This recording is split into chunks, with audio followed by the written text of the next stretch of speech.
Os usuarios do Centro Ocupacional do CAP da Pobra levan dende agosto traballando arreo para celebrar un Samaín de medo. Elaboraron toda a decoración a base de material de refugallo, convertendo o recibidor do centro nunha auténtica pasaxe de terror.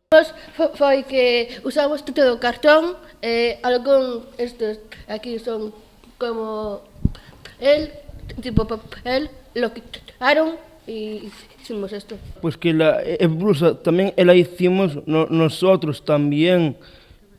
Y también hicimos eso de ahí también. Mira, ese bicho que tendes aí é unha caixa de cartón.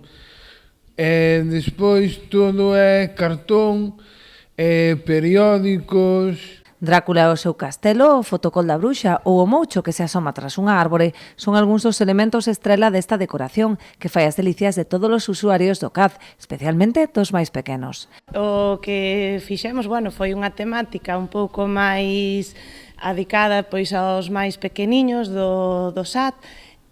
Temos aí un búho que ora todos veredes para que cando entren os nenos pequenos pois se divirtan xogando e mentras esperan pois as súas sesións. Todo isto fixeron os rapaces grandes do CAD.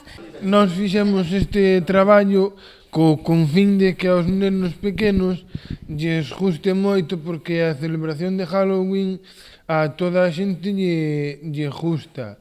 A min tamén me gusta e me divirto moito decorando o centro. Tras o éxito do Samaín, estes artistas están inmersos xa na elaboración da decoración de Nadal, que prometen traerá moitas sorpresas.